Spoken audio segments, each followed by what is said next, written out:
नाज़रीन, ठुल वेझो ॻोठ दोदो खोसो जे रहवासियुनि पारां बासरनि जी ज़ियादतियुनि ख़िलाफ़ एहतिजाजी मुज़ाहिरो करे तहफ़्फ़ुज़ ऐं इंसाफ़ जी घुर कई आहे। उन हवाले सां रिपोर्ट करे रहियो आहे यासिर कंडाणी। प्रेस क्लब ठुल अॻियां ॻोठ दूरो खोसो जे रहवासियुनि तरफ़ां बासरनि ऐं पुलिस जे ज़ुल्म ऐं ज़ियादतियुनि ख़िलाफ़ एहतिजाजी मुज़ाहिरो कयो पियो वञे। इन हवाले सां असीं मुज़ाहिरीन सां ॻाल्हि ॿोल कंदासीं। संदसि जो छा चवणु आहे? 50 एकड़ ज़मीन रात जो कोडण सां ड्रुगे ख़त्म करे विया। 5-6 लखनि जो नुक़सानु। ट्यूबवेल ते पाणी ॾिनोसीं, ॿिज महांगो, हर शइ महांगो।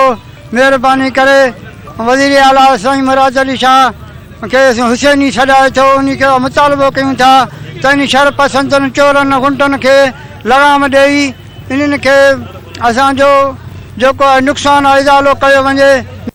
ॻोठ दूरे खोसे में भताखोरनि ॾाढो हमिलो कयो आहे, ज़ोर कयो आहे। कुझु ॾींहं अॻु में मुंहिंजो घर जे मथां अची बाह ॾेई विया। उन खां पोइ मां सी सेक्शन थाणे ते वियो आहियां। उन्हनि खे एतिरा ॾिनो आहे, उन आया जबरदस्त ते उन्हनि मूंखे चयो त तुंहिंजो असां इनकारी कंदासीं, तुंहिंजो मसइलो हल कंदासीं। कुझु टाइम गुज़रियो, काश न थियो। वरी 2-3 ॾींहं गुज़रियो। उन खां पोइ शरपसंदनि अची मुंहिंजे ज़मीन ते मथां 12-13 वण कटे विया ऐं चयूं अॼु इहे वण तव्हांजा कटियूं था, पर ॿीहर वरी तव्हांजो गिचियूं लाहींदासीं। उन खां पोइ वरी राति शरपसंद अची मुंहिंजो 100 जरेब ज़मीन, उन जो ॿिज गार्ड ॿिज जेके हुया महांगा 1500-1600 रुपए किलो, 5-6 लखनि जो ॿिज ख़तमु करे विया। धमकियूं ॾियनि था मारण जी ऐं जेको आहे नुक़सानु तव्हांजे साम्हूं आहे। जेको बीचारो पाण ॾिसो था, पुलिस ॾे वियासीं, हुन ॾींहुं जेको आहे सुबुह बि जो पुलिस आहे ॾिसी वियो।